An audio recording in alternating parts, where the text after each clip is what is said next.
I mean, what do you want? Like, do you want a big proposal? Do you want me to just, he's like, I'm trying to plan something. I'm trying to figure this out. Like, it's a big deal. And I was like, you know what? At this point, give me a ring made of wheat and put it on the counter and we'll call it a day.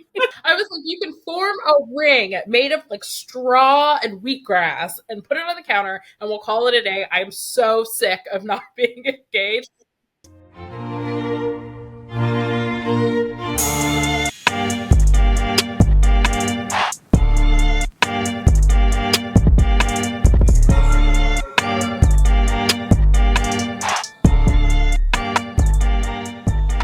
Welcome back to another episode of Hue I Do. I'm Ashleigh. Today, Toniah is just, she can't, so she's not, so we're not even going to, but it's okay. We have a very, very special guest with us who, if you are a longtime listener of Hue I Do, you've heard her before because she's been on, I believe, 2 episodes prior. So we're making this number 3, but guess, would you like to introduce yourself? Yeah, absolutely. My name is Shayla Varona. I'm so happy to be here. Yep, this is my 3rd time. Keep coming back for more. So, always fun subjects, always fun things to talk about, and love sharing that with other people. So, and we are, and I say we as if Toniah is, she's here in spirit, but I'm excited for us to chat with you. But honestly, I think, you're just cool. Since you're welcome. Since we first talked to you in 2020, I think or end of 2019, you're definitely one of our first guests. But no, since the last time you've been here, you had a whole child. That's change. Yeah, I had a whole baby.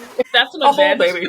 I'm living vicariously through people like you, meeting mothers, because I'm I know that's coming at some point, and I feel like that window of all right, you could push it out. It doesn't have to come. No, the clock is ticking in more ways than one. And so, but it'll happen when it's supposed to happen, and then you'll realize why it didn't happen any other times. I like that. Thank you. So, because that's how it works. And then you won't remember what life was like before. Aw, that's endearing. Yeah, it's wonderful. It's great, but it definitely has to happen at the right time. So yeah, that's been my biggest thing. Because I have friends that are they had kids in their 20s, or people I went to high school with, where I'm seeing that for instance, one girl, her daughter just turned 16, and I'm 16? That's 2 years away from college, in my head. And I'm meanwhile, we just got a dog. You have this span, right? So my life is the same. I have friends who have just had babies, have kids the same age as my daughter. And then I don't know if you remember, I also have 3 stepkids. One of my oldest stepson is out of college, has a full-time job with benefits, is a full adult. And then my stepdaughter is going to college in 2 weeks. So, it's the full spectrum in our life. Oh my gosh. Oh. All of this essentially is just aging us. That's what it is. Because there are so many, I feel high school graduates from this year that I'm I remember when you were 4. Or even college graduates, people I remember either I grew up with or went to church with, or they're friends of family members, but also I have a brother that graduated high school this year, and he's about to go to college, which I'm just he's at the age now that when they told me hey, we're expecting and we're going to have a kid, I was when I'm 37, he's going to be, and it's that's where we are now. We have arrived. We have arrived to that time. Anyway, that's not what we're talking about tonight. No, that could be an entire episode on its own, and I'm sure at some point we will end up talking about babies and all the things, but yeah, not right now. But But now it's time for your favorite game, This or That. As y'all know, we kept This or That. It's everybody's favorite. We couldn't let it go. So we're going to play a quick game of This or That before we, get into our little convo. Now, for those that are new, that don't know what This or That is all about, is basically when, you're scrolling Instagram and you come across a story and it's like, pick between this or this.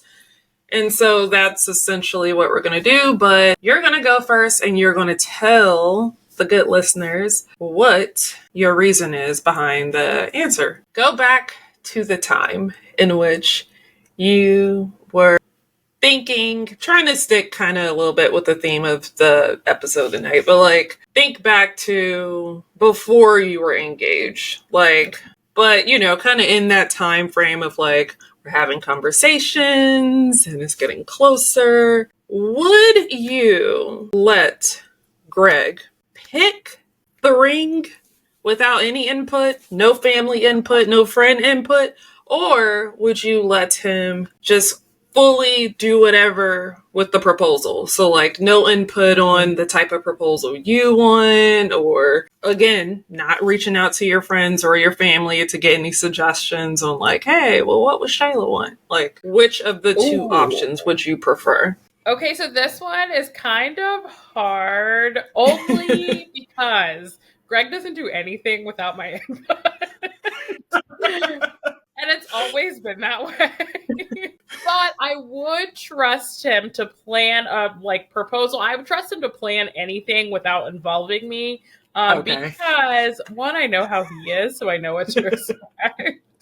And two, he knows how I am, so he's not going to pull anything crazy. But I wear my ring every day, and I was very much hey, here's the kind of ring I want. Here's a picture. Here is a jeweler that specializes in what I want. You can't get this wrong. There's no way you can get this wrong.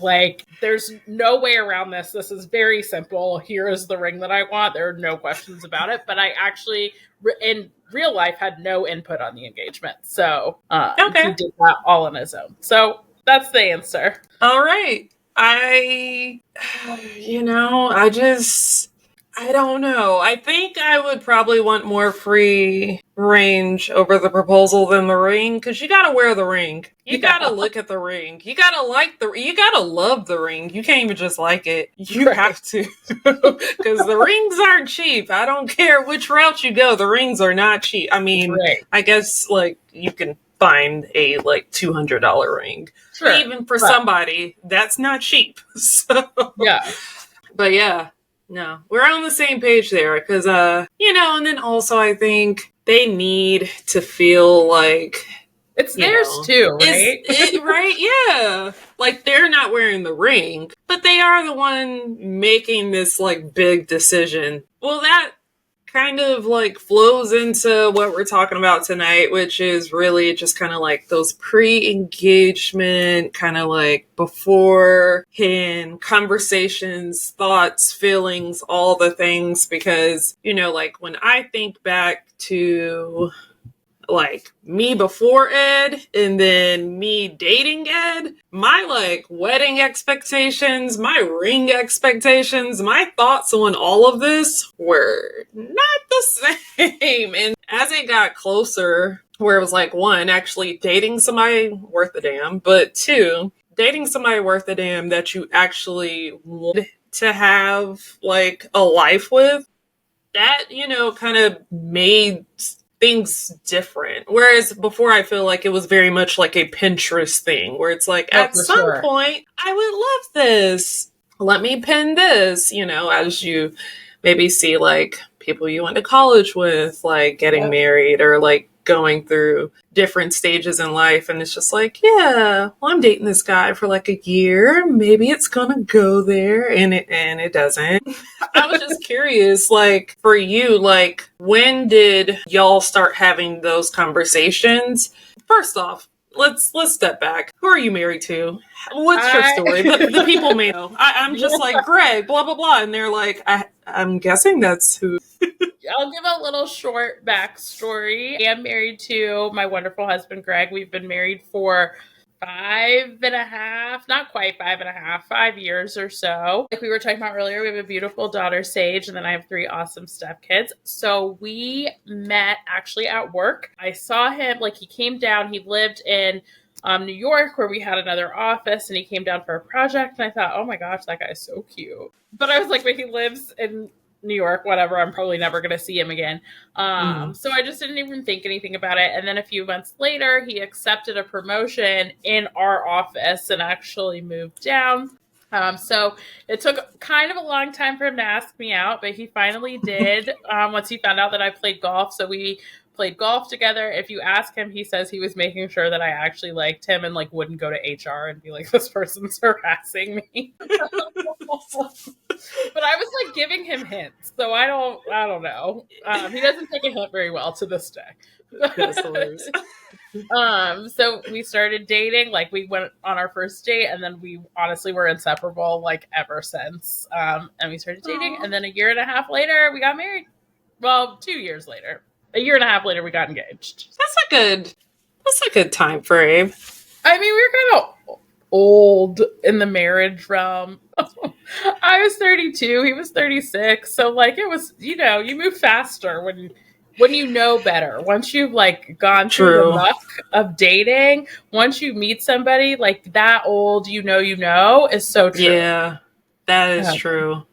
Oh, you don't need as much time. Like, no. I saw something the other day, I think it was on Twitter or Threads or something, where somebody was saying like they were talking to someone for like 5 years, and I'm like, oh girl, know your worth. No. Like it shouldn't even take 20-year-old Shayla maybe would have done that, but 30-year-old Shayla was like, no, I got things to do. Right? I mean, tick, like, we do not have the time. Correct. All right, so with that as y'all were dating, you've clearly defined the time, but like, when did at least y'all start talking about marriage, like in proximity to the time it took for the proposal to take place? Yeah, so I think, we actually moved in together kind of early on. It just is kind of what happened with life. So we moved in together about 6 months into dating. And I was just very clear when we decided to move in together that I wasn't going to be a live-in girlfriend forever. And that at some point I would be expecting an engagement or a proposal or whatever to move on to that next step. So I think pretty early that that's what I was looking for. And then after about a year, we started talking about it, I think more intensely. And then I started like not so subtly sending him engagement rings, not so subtly being like, oh, so-and-so was only dating for 6 months and they got engaged. And so-and-so was only dating for this long and they got engaged. So it kind of got to a point where I was talking about it all the time. So if he didn't know, like he must have had like earplugs in or wasn't listening, but he definitely knew. So I think I made it clear early on. And then, you just naturally, I think, tend to talk about your relationship, and you just can't be afraid to be like, this is my end goal, is to be married. Yeah. So if that's not for you, tell me right now.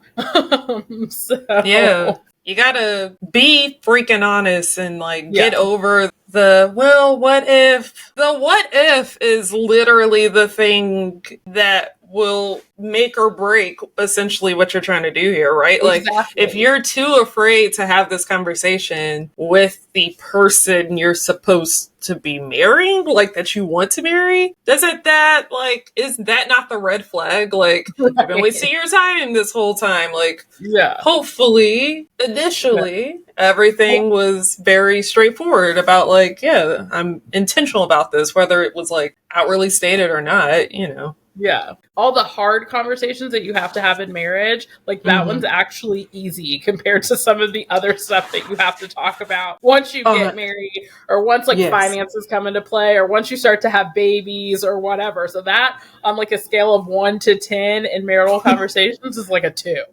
Right? I think for us, like I knew Ed was serious, but he's very much and he told me this, I am very laid back, and that has been sometimes at a fault. Like, people have told me you're too laid back. Yeah. And so for me, I don't even want to say the what are we, but kind of like, is your goal marriage? He's like, yeah, like, obviously. You have to say this sometimes, because, like, I didn't want to make an assumption, like, a few months in, like, oh, we're having a good time, and you're just like, yeah, I'm just cool, I'm just chilling, whatever the kids are saying now, I don't know. You do have to ask. It's better to, like, know and be able to make a decision based on what you find out than to not know and waste your time.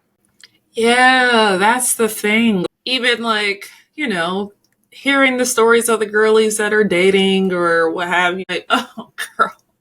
Yeah. Just get to the point. Or the guys have basically said what it is in very loosey-goosey language, because they don't want to necessarily turn this around and like end it, but they don't really want to go any further. And it's just like, girl.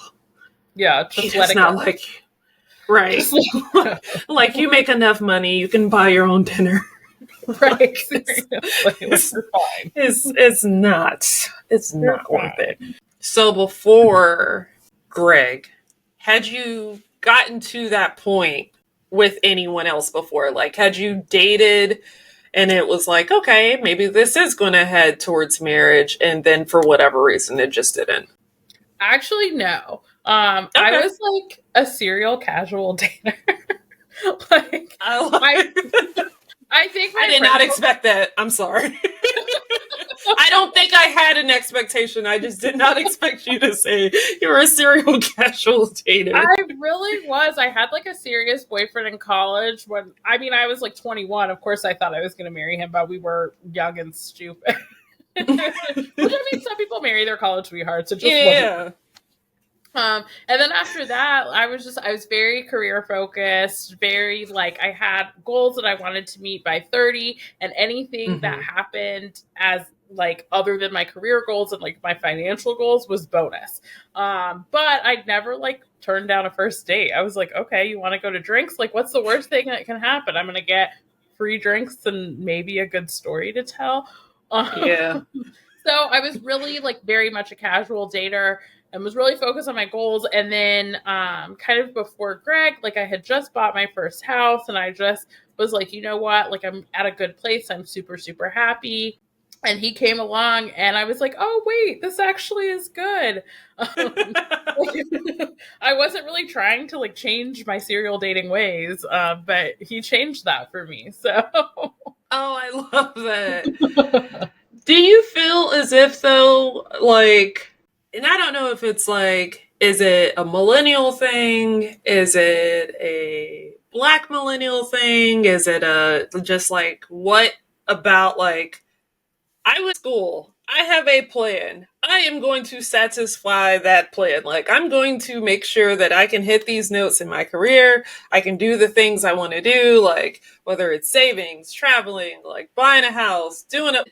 If this other thing happens, cool, but like, that's not my priority. Do you feel like is that am I making this up, basically? No, it's a thing. It's definitely a thing. I think, I don't know, my mom was like very much a career woman, very much like, you build your own, you make your own. This is the first time that like Black women have ever been able to be this educated and this successful, and you need to go take advantage of that. And I think a lot of us saw our grandmothers like have a bunch of kids and be housewives and not do anything except cook for their families and like do nothing for themselves. And we were like, oh, heck no, we don't want that. So I think it's like finding a happy medium between the two things, right? Like, because there is something wonderful about being a wife and being a mom and cooking for your family, but there's also something wonderful about like going out and, bringing home the bacon and not necessarily just being the one to cook it. So. Yeah. Having your own is so important. Like, when I mean, even for the folks that I know that were like stay at home, whether it's wives or moms, I'm just like, you gotta have something on the side. And You have to have a fallback. Yeah, and that's not necessarily, oh, there's a divorce and now you're out on your own. But it's like, you get laid off, you can like have an accident, and like if that person was the breadwinner and the only person bringing in any sort of bread, you know, like it's really just be in bad shape. Yeah. Was it hard for you to have those conversations when the time came? But I don't. No, I mean, it wasn't hard. I will say I did get really impatient. I really got to the point that I was like, okay, what are we doing? Because I am ready. So I always like joke with Greg. This is hilarious. So it was like the morning that Meghan Markle and Prince Harry were getting married. And you know, it's like in London, so it's way ahead. So you have to wake up at like 5 a.m. to watch it. Mm-hmm. So I was like, I definitely want to watch this. So I just got so emotional. Like he woke up and I'm in the living room, like bawling my eyes out. And I'm like, this is the most beautiful wedding. And you haven't proposed. And I don't know if I'm ever going to get this. And I like lost my mind. Oh my gosh. And I was like, why haven't you proposed? Why haven't you proposed? And he was like, I mean, what do you want? Like, do you want a big proposal? Do you want me to just, he's like, I'm trying to plan something. I'm trying to figure this out. Like, it's a big deal. And I was like, you know what? At this point, give me a ring made of wheat and put it on the counter and we'll call it a day. I was like, you can form a ring made of like straw and wheatgrass and put it on the counter and we'll call it a day. I'm so sick of not being engaged. Oh my gosh. Well, little did I know, the ring was in the process of being made and he was like days away from having it. And we got engaged like 3 weeks later. But oh my god. He was like, oh god, I was not expecting that. So we always joke like on their anniversary or anytime they like are on TV or anything, we're like, oh, remember the day that they got married and what that meant for our relationship. That is hilarious. But I am glad I am not alone there because the actual day I got engaged, earlier that day, I am complaining in one of my group chats. When is he going to propose? At that point, it had been over 7 months since we looked at rings. So I would have lost it. Right? Like, okay, maybe it wasn't 7 months, 6 months, but still, it was like half a year. And in my mind, I'm like, well, I know we have something going on next weekend and we had some last weekend and this. And so I'm like, I just don't know when the time's going to come. And then like later on that night, like, here you go. And then like the same friends I was complaining to, like, they're like, you remember your text from earlier? And I'm like, I think we just all get impatient around that time. Like we're just ready to go. We're ready to try on dresses and plan a wedding and like do all the things. Like you're just so ready. My mom had already like started looking at venues before we were even engaged because she was like, it's coming. I know it's coming. And I was like, it better be coming. You just like, I don't know. You get so impatient and like, I think we all have that moment of, oh my God, when is this going to happen? I'm going to lose my mind. Just we're so ready, especially I mean I think we had been dating almost 3 years at that point and I'm just like okay when's it going to happen? You're like, I am this close. Right? Go over the line. We are this close. And he's like, well, you know, afterwards I love the whole like, let me tell you how all of this was working in the background and you weren't aware, you know, like you remember when we did this? Well, actually, the ring was blah, blah, blah. Or like I had reached out to my parents or I was doing this or I talked to your mom. And I'm like, oh, okay. Well, I guess things were happening. Yeah.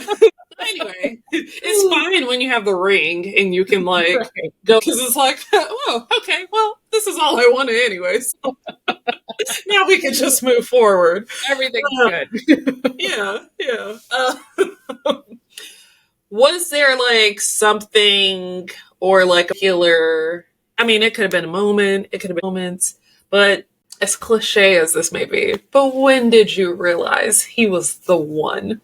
Ooh, I think there was probably a series of moments, but like there is a moment that really stands out to me. So we always like would spend our Saturdays like just doing whatever, hanging out, running errands. We played a lot of golf, doing whatever. And like our favorite thing to do after running errands was go to McDonald's and get like those snack wraps that they used to have, which they should bring back. But anyway, they had these snack wraps that were so good. It was like the best little snack. And one day we ordered 4 because they're supposed to be tiny. And for some reason, they gave us like the most giant snack wraps we had ever seen. So we each ate one and we were like, okay, now we're really full. And we were driving home. We lived like in Midtown Atlanta. So like downtown amongst the buildings, all of that stuff. And there was like a man on the corner and he was asking for food. And Greg actually like circled the block to come back to give him this extra food. He was like, we never have extra food. This never happens. This is like meant to be. And I just saw like how kind he was to this person, and I was like, oh my gosh, this is the kind of person that I need to be with. Like, this is meant to be. Like, I never want to let him go. And like, I see that kindness in him on a regular basis. Like, he is just a sweet, sweet, sweet soul. And like, he is so nice to everybody all the time. And like, but that moment, I was like, oh no, I like need this in my life all the time. Like, I need this sweet softness, like this good person. So that like that moment in itself always stands out to me, like seeing how he treats other people. That is so sweet. That is so sweet. Because I mean, someone else would have been like, you know what, I'm gonna just warm it up tomorrow, or like later for dinner, and not have thought about it. Right. So used to like, drive home past him, and Greg was like, wait, we never have extra food, like this never happens, and like circled the block, got out of the car and like handed it to him, like wasn't even like come to my window and let me give it to you, like got out of the car, gave it to him. So like the thought process, because to be honest, I was like, oh, poor person, and then I just thought about the next thing. But he was like, no, this is like on purpose, which you know, that's just how he is. So has he ever told you, like, the thing that was, like, the click in the head for him? So in our wedding video, he talks about it a little bit. So Greg was super close to his grandmother, and she passed away about 4 or 5 months before our wedding. But they were super close. And I got to meet her, I guess, the Christmas before we got engaged, I think. So we were still dating. But she used to call us like every single Sunday. And if you did not talk to her on Sunday, you would get another phone call later that says, where were you? You missed our phone call. So she was amazing. They were super, super close. Like, she just was an amazing woman. And he, I guess after she met me, called him and said, hey, is she the one? And something about her asking and the way that she asked, I guess, made him realize that, like, yes, I am the one. And he was like, as soon as she asked, like, I immediately knew. And I don't know if he really knew before then, but when she said it, like, that's when it clicked. So, and she was a tough critic. I was terrified of remembers better. Because she was the kind of person, so I had like a sweet Southern grandma that like never said anything that wasn't like Miss Manners. And when I first met her, Greg was like, listen, I need to tell you that my grandmother is not like your grandmother. She's going to tell you what's on her mind. Probably some cuss words were going to come out. And I was like, and she was like from the Bronx, like typical like New Yorker. And I was like, oh my God, I'm so afraid. But she was actually like super sweet. She was amazing. But she will, if she doesn't like you, you would have known. So. Oh my gosh. So that's even more so, like, she doesn't like everybody and she likes you. So stamp of approval from grandma. I'm trying to think back to the thing for me. I mean, like, I think, well, it was early in our relationship when I had to have my tonsils taken out. So like we went, like, his friends did New Year's at Pigeon Forge, like got a cabin, the whole thing. So like we went up there, and then we came home on New Year's. The next day, I had tonsils. And it was like, I had to be at Johns Creek Hospital. 5 a.m., like 4:30, 5 a.m., like stupid early. At that time, I bought a house in Gwinnett. It was in Midtown. So long distance relationship there. Yeah, for Atlanta City.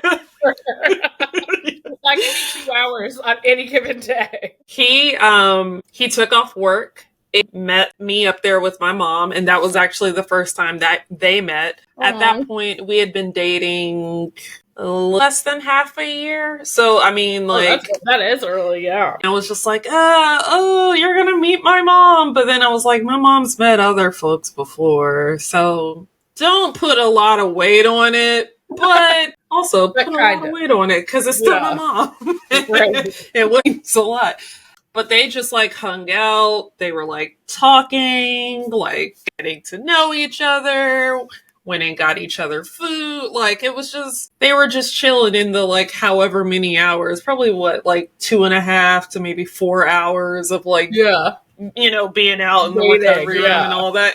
And then afterwards he like drove back with us and just kind of like camped out there, like, you need anything, like I'll go and like I'll be the errand person, like whatever y'all need. So not even just for me, for my mom as well. And just like I really appreciate that because at that point, what was that, 2017, so 2014 on my birthday, and I have to emphasize this, it was on my birthday. The last time I ever worked on my birthday, to be specific.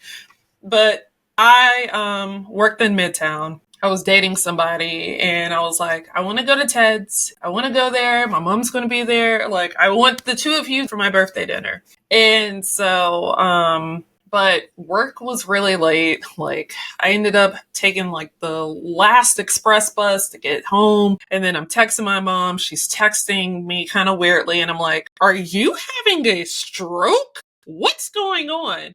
Find out she actually was. So birthday dinner got canceled. And she's rushed to St. Joseph. So for those that don't know, that's kind of like, what is that, Sandy Springs-ish, Dunwoody area. So, like, almost, not close to where I am.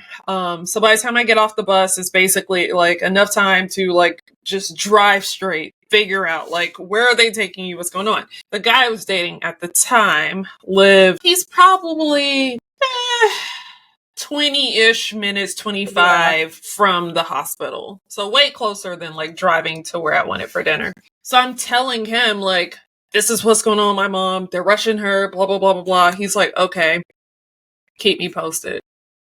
So we get to the, like, I get to the hospital after she's already been there, checked in, and nothing. Oh, my goodness. He's asleep. No, like, how's she doing? How are you doing? What room are y'all in? I'll come see you. Nothing. So for me, that was like, for him, and I'm like, we just started dating like 2 seconds ago.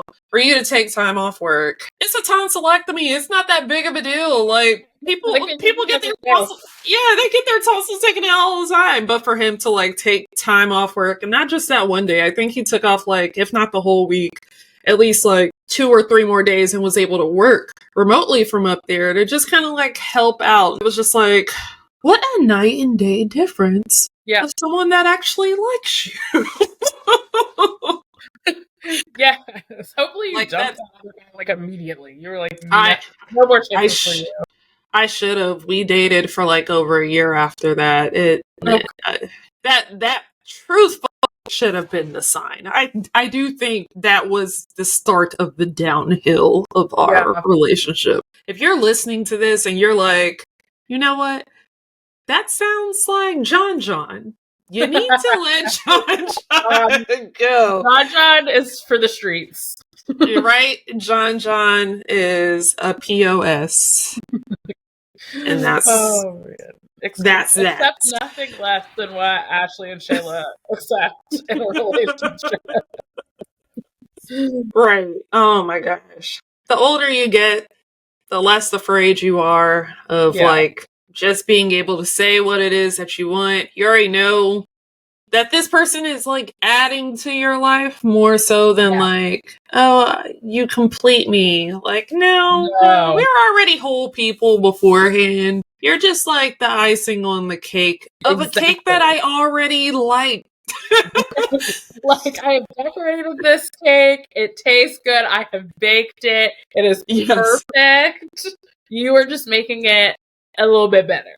Yeah, you just took it up a notch. Like, you know, you made it more than a Publix cake, which, if you don't know, Publix cakes I should say Publix cakes are fire. They really are. Really good cakes. Oh my gosh. And note to self, and by self I mean anyone that is watching or listening to this episode, make sure that Publix knows your birthday because you get a free slice of cake for your birthday. I didn't know that. Yes, a bar cake and not like basically the bigger one. Yes. Ooh. Okay. Yes. You got 2 months, Publix. Go ahead. Anywho, I'm hoping that anyone out there that was on the fence about having that conversation just feel like you can, you know, because what's the worst thing that can happen is actually probably the best thing that can happen, because you know, there may even be someone out there where it's like you were afraid to have that conversation. Maybe they were also afraid to have that conversation because everything was just going with the flow and everything was cool and whatnot. Or it could have been something where maybe y'all really are on 2 different pages, and hopefully that's not the case. But if so, make a mental note for the next relationship if you dare to, you know, try that again, and just know you gotta have that conversation sooner than later, and that's a red flag if they don't bring it up in other ways. You have to be able to talk about the tough stuff. Like I said, there's way tougher conversations that have to happen in marriage. So if you can get through that, then, you know, if you can't get through that, then I don't know how you're going to be married anyway. Because truthfully, because you know what, that conversation when he finds out how much you actually spend on hair and nails. Yeah, the conversations, the lifing gets more lifey, and you just gotta be with the right person that also knows how to respond appropriately and like knows how to deal with their emotions. But again, that's a different episode. We can have that conversation a different time. I feel like there's probably a correlation between the guys that don't smile during their like engagement shoots and the ones that's like, here's the ring, damn. Like, you know, the ones that didn't really want to do this, but it's like, I know I feel like I have to. Right. Are you happy? No, and you probably have asked a couple like wedding photographers this, or maybe you haven't. But like, how many of them in the engagement shoot like know when the marriage isn't gonna work just based off of the engagement shoot? Like, I would love to know. You know what? Now that is a question I need to ask. For some guys, I feel like they have to be all like, you know, like stone face. I'm hard. I don't show emotion, and it's like, gosh, grow up. It's okay. Like, you don't have to cry to show emotion. I mean, Greg boo-hooed in our wedding video, and he also cried like with one of the gifts that I gave him, and my bridesmaids took the gifts down to him, and so the one bridesmaid came back and she was like, he cried, but she's kind of a jokester, so I was like, no, he didn't, and I didn't believe it until I saw the video and like the photos. I was like, oh wait, he really I felt bad that I didn't believe that he cried. You're like, sure, okay. Like, no, he didn't. He thought that like the intent of the gift was to make him cry, and it was not. It was just to be thoughtful. It just happened to check that box as well. But he did actually cry, and it was weird because like getting ready for our wedding, I didn't cry the whole day. I was like a emotionless robot the entire day, and then as soon as I walked down the aisle, floodgates. Your wedding was so beautiful. Oh my gosh. I would do it again. I feel like your wedding, I feel like, was ahead of its time, because meaning like your whole like aesthetic like your look, your hair, your dress, like just all of it. And then I feel like 20, 22, 23 rolled around, and that's what all the girls were doing. I hope like everybody looks back at their wedding and they're like, you know what, this was an amazing day. I would totally do it again. Yes. Yes. All right. Now we are going to transition to Speak now or forever hold your peace.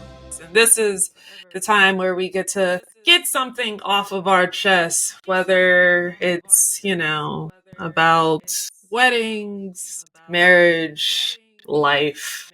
I don't know. Whatever you decide. But basically, the floor is yours. So my grievance is just about women not supporting women. Like, as women, we should all be supporting each other. We should all have each other's backs. Everybody's journey is different and looks different. Everybody is like at a different stage in life, and we all just have to respect that about each other and like lift each other up and, be nice to each other, not tear each other down. Try to look at people's perspective and try to understand people and like come from a good place. And especially as women, because there's so much working against us in today's environment and today's climate, which is like a whole, but at least we should know that like we have each other and have each other's back, and we can respect each other and respect each other's decisions. So. And that was this week's Speak Now or Forever Hold Your Peace. Shayla, well, thank you so much for coming back to chat with us tonight. If the people want to follow you, where can they find you? I really just have Instagram. It is at Shayla Varona. So if you want to follow me, and I complain a lot about corporate life. But also I talk about mom life, talk about married life a little bit, and just my life and where it is at the moment, and try to be like a light in sometimes not a lit world. So. I feel like you definitely do all of that. Well, thank you again for coming on. And everybody else, before you go, don't forget to leave a review wherever you find us. Follow us, subscribe, share, do all the things. Tell a friend and tell a friend again, like another friend. And we'll see you next week. Hopefully, I think Toniah will be back. All right. Bye. Bye.